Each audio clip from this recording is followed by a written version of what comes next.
نیم راوزی اور پیڈ مولوی کروا رہے ہیں وہ یہ غلط فہمی لوگوں کے ذہن میں ڈالنے کی کوشش کر رہے ہیں کہ یہ طلقاء اصحاب ہیں جن کی بے حرمتی یہ توہین جو ہے اہل تشیع کی جانب سے کی جا رہی ہے، اور یہ طلقاء اصحاب جو ہیں یہ اہل سنت کے مقدسات میں سے ہی نہیں ہیں۔ یہ مقدسات کی تعیین کرنے والے یہ بدبخت مولوی کون ہوتا ہے؟ اہل سنت والجماعت کے مقدسات کی توہین تو اہل سنت والجماعت اور ان کے علماء۔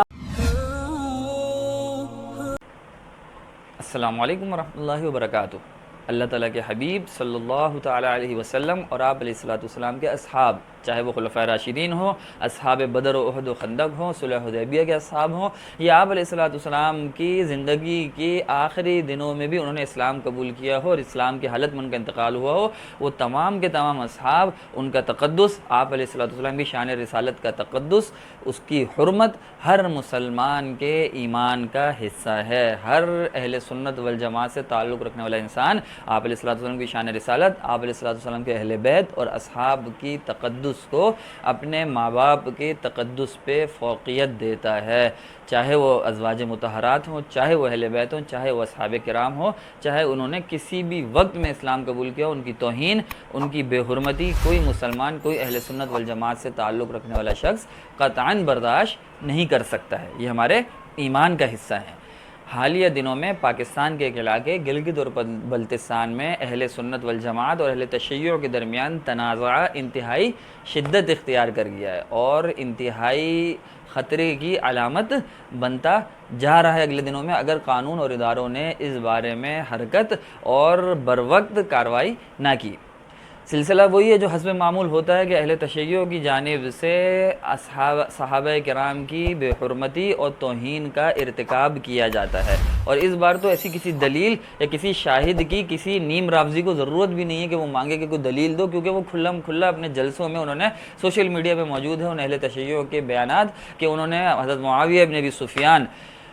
رضی اللہ تعالی عنہ اور بنو امیہ سے تعلق رکھنے والے دیگر اصحاب کی حرمت کا انکار کر دیا ہے، اور انتہائی گستاخی اور توہین آمیز جملے اور گالیوں سے ان کا تذکرہ اپنے جلسوں میں کیا ہے، اور برملا کہہ رہے ہیں کہ ہم ان کی حرمت کا احترام نہیں کریں گے، اور اہل سنت والجماعت کے ان مقدسات کی توہین انہوں نے اپنا حق سمجھا ہوا ہے۔ جیسا کہ جب توہین رسالت اور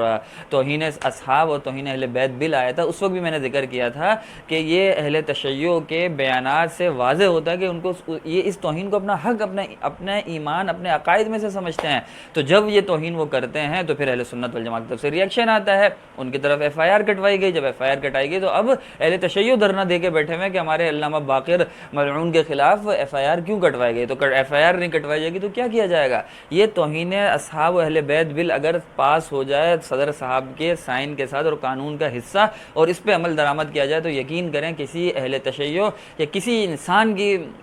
پاکستان میں یہ جرت نہیں ہوگی کہ وہ اصحاب یا اہل بیت کے اوپر توہین آمیز جملے بک سکے اور اپنی ملعون زبان کو اس بارے میں کھول سکے۔ اصل مسئلہ یہ ہے کہ ایسا قانون موجود نہیں ہے، اور بعض نیم راوزی قسم کے لوگ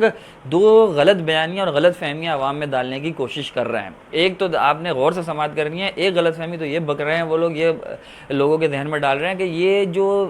شیعہ سنی فسادات ہو رہے ہیں یا جب بھی ہوئے ہیں، اس سب کا ذمہ دار یہ توہین اصحاب و اہل بیت بل ہے۔ یہ بل نہ ہو تو یہ عوام میں یہ چیز بھیجیں گی۔ میں یہ سمجھنے سے قاصر ہوں کہ ان کی ذہنیت یا کس قدر غلامانہ ذہنیت کے مالک ہیں یہ نیم راوزی قسم کے ہمارے اہل سنت مولوی،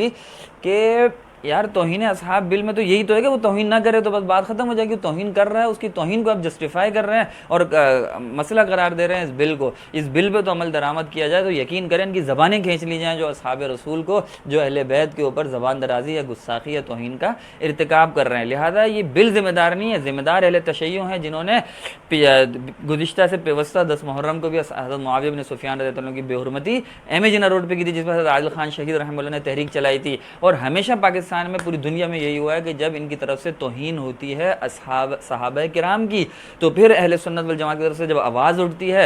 آواز اٹھتی ہے تو اس کو اہل سنت والجماعت ذمہ دار نہیں ہے۔ ناظرین کرام، پھر ذمہ دار وہ شخص ہے جس نے توہین کی ہے۔ اگر ادارے اس کے خلاف حرکت لے لیں، بروقت ایکشن لے لیں، یقین کریں اہل سنت کا کوئی شخص گھر سے نہیں نکلے گا، لیکن اس کا دل مجروح ہوا ہے، اس کے جذبات، اس کا ایمان مجروح ہوا ہے۔ اگر ادارے ایکشن نہیں لیں گے تو ظاہری بات ہے پھر اہل سنت والجماعت میں سے ہر شخص کا حق ہے، جمہوریت کے اعتبار سے بھی، دین کے حساب سے بھی، کہ وہ اپنے اس جذبات کے مجروح ہونے پر احتجاج کرے گا۔ ہر پلیٹ فارم پہ کرے گا، پرامن احتجاج کرے گا، لیکن کرے گا ذمہ دار وہ نہیں ہے، ذمہ دار توہین کرنے والا۔ تو ایک یہ غلط فہمی، یہ نیم رافضی قسم کے ہمارے مولوی یہ پھیلا رہے ہیں کہ اس کا ذمہ دار توہین اصحاب بل ہے۔ آپ ٹھنڈے دل سے خود غور کر سکتے ہیں، توہین اصحاب بل ہے یا توہین کرنے والا شخص ہے جس کو لگام ڈالنے کے لیے یہ بل پاس کرانے کے لیے علماء کرام اور دیگر افراد نے پاکستان میں جدوجہد کی ہے، جن کی سعی کو اللہ تعالیٰ انشاءاللہ مبارک کرے گا، اور صدر صاحب کے سائن سے انشاءاللہ یہ ہمارے آئین کا، قانون کا حصہ اور اس پہ عمل درآمد انشاءاللہ عنقریب یقینی بنے گا، ہمیں اللہ تعالیٰ کی ذات سے پوری امید ہے۔ ایک بات یہ ہو گئی۔ دوسری غلط فہمی جو یہ نیم رافضی اور پیڈ مولوی کروا رہے ہیں، وہ یہ غلط فہمی لوگوں کے ذہن میں ڈالنے کی کوشش کر رہے ہیں کہ یہ طلقاء اصحاب ہیں جن کی بے حرمتی، یہ توہین جو ہے اہل تشیع کی جانب سے کی جا رہی ہے، اور یہ طلقاء اصحاب جو ہیں یہ اہل سنت کے مقدسات میں سے ہی نہیں ہیں۔ یہ مقدسات کی تعیین کرنے والے یہ بدبخت مولوی کون ہوتے ہیں؟ اہل سنت والجماعت کے مقدسات کی توہین تو اہل سنت والجماعت اور ان کے علماء اور ان کے جو سرکردہ اکابر ہیں وہ کریں گے، یا یہ بدبخت مولوی یوٹیوب پہ بیٹھ کے تعیین کریں گے کہ یہ صحابی تو حرمت والا ہے، اور یہ صحابی اگر بالفرض طلقاء اصحاب جو فتح مکہ کے بعد اسلام قبول کیا ہے اور جن کی طرف آپ اشارہ کر رہے ہیں وہ بہرحال طلقاء میں سے نہیں، وہ صلح حدیبیہ سے پہلے ہی اسلام قبول کر چکے تھے، بہرحال اگر وہ طلقاء میں سے بالفرض ہم مان بھی لیں تب بھی ان کی توہین کیسے جائز ہو سکتی ہے؟ جبکہ آپ توہین اصحاب بل پہ خود کہتے ہیں یہ سب نیم رافضی قسم کے مولوی کہ ایک انسان کی توہین بھی جائز نہیں ہے، تو یہ ہم تو اس چیز کو مانتے ہیں، یعنی یہ غلط خلط مبحث کر کے عوام کو گمراہ کرنے کی کوشش کرتے ہیں۔ تو ایک آپ جب یہ مان رہے ہیں کہ انسان کی توہین بھی جائز نہیں ہے، تو اصحاب طلقاء کی بھی توہین بھی تو جائز نہیں ہوگی۔ اصحاب طلقاء کی توہین کا سرٹیفکیٹ کیسے دیا جا سکتا ہے شیعوں کو کہ ایک جلسے میں وہ یہ کر کے اہل سنت والجماعت کے جذبات کو مجروح کریں؟ بہرحال ان نیم رافضی کی باتوں کو سائڈ میں ڈالیں، کھڈے میں ڈالیں۔ میں نے آپ کو بتایا کہ تمام اصحاب، ایسی کوئی تفریق مسلمانوں کے ہاں اہل سنت والجماعت کے ہاں نہیں ہے، یہ سب پیڈ مولوی نیم رافضی ہیں جو ایسی چیزیں اہل سنت والجماعت کو گمراہ کرنے کے لیے ان کے دلوں میں ڈالنے کی کوشش کرتے ہیں۔ تمام اصحاب کا تقدس ہمارے ایمان کا حصہ ہے، چاہے وہ اول دور میں اسلام لائے ہوں، چاہے وہ آخر دور میں اسلام لائے ہوں، اسلام کی حالت میں ان کا انتقال ہوا ہے، ان کی حرمت، ان کی عزت کی حفاظت ہم میں سے ہر مسلمان کی ذمہ داری ہے۔ ہمیں اہل تشیع سے میں نے مختلف ویڈیوز میں آپ کے سامنے ذکر کیا ہے، کوئی لینا دینا نہیں ہے، نہ ہمیں شوق ہے ان کے خلاف احتجاج کرنے کا اہل سنت کو، نہ کسی چیز کا۔ اپنی خباثتیں، اپنے نظریات اپنے امام بارگاہوں میں رکھیں، اپنی عبادت گاہوں میں رکھیں،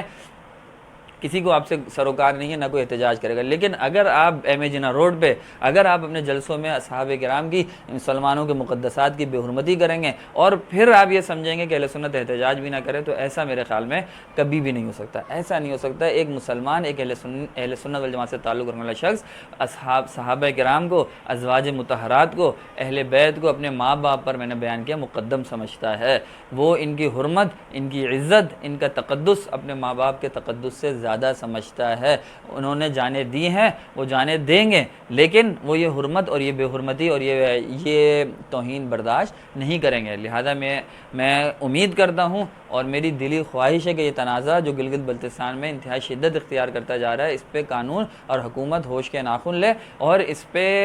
عملاً ایکشن لے کہ کون لوگ اس توہین کے مرتکب ہوئے، تاکہ اہل سنت والجماعت کے دلوں کو بھی جو ہے قرار ملے اور ان کو بھی ان کے کیفر کردار تک پہنچایا جائے جو لوگ توہین کے مرتکب ہوئے، اور توہین اصحاب اور اہل بیت بل کو جلد از جلد آئین اور قانون کا حصہ اور اس پہ عمل درآمد کو آسان سے آسان بنانے کی حکومت کوشش کرے، تاکہ ایسے واقعات جو پھر سانحات میں اور عالمی مسائل میں تبدیل ہو جاتے ہیں وہ پیش ہی نہ آئیں۔ جب وہ انشاءاللہ پیش نہیں آئیں گے، فی الفور ان کو گرفتار کر کے ناقابل ضمانت وارنٹ جاری کر کے ان کو، جب ثبوت موجود ہیں، جب وہ خود بول رہا ہے کہ میں یہ کروں گا، تو اس کے بعد تو عینی گواہ کے بعد المرء یؤخذ باقرارہ، وہ تو اقرار ہی کر رہا ہے تو گواہی کی ضرورت ہی نہیں ہے، اس کو اس کی سزا دی جائے۔ تو انشاءاللہ آئندہ یہ مسائل، یہ تنازعات اور یہ شیعہ سنی فسادات انشاءاللہ خود ہی ختم ہو جائیں گے۔ جب ہر ایک دوسرے کا احترام کرے گا، ان کے مقدسات کی عزت کرے گا، تو اس کے بعد سوال ہی پیدا نہیں ہوتا کہ وہ تنازع پیدا ہو۔ امید ہے آپ کو یہ بکھری ہوئی باتیں میری سمجھ میں آئی ہوں گی۔ اس سارے مسئلے کے لیے آپ بھی دعا کریں، میں بھی دعا گو ہوں کہ وہ خیر و عافیت سے پرامن طریقے سے حل ہو جائے، اور اللہ تعالی ہم سب کو ہوش کے ناخن لینے کی اور اس مملکت پاکستان کو فسادات اور تنازعات سے محفوظ رکھنے کی، کیونکہ ویسے ہی معاشی مسائل میں اور معاشی بحرانوں میں بکھرا ہوا ملک کسی مذہبی فسادات اور مذہبی تنازعات کا متحمل نہیں ہے۔ تو اللہ تعالیٰ سے امید ہے کہ ادارے بر وقت ایکشن لیتے ہوئے اور بر وقت قبل اس کے کہ سانحے میں تبدیل ہو، اس کو حل فرمائیں گے اور مسلمانوں کو اور اہل سنت والجماعت کے دلوں کو سکون بخشیں گے۔ اپنا خیال رکھیے گا، اللہ تعالیٰ ہم سب کا حامی ناصر ہو۔ السلام علیکم ورحمۃ اللہ وبرکاتہ۔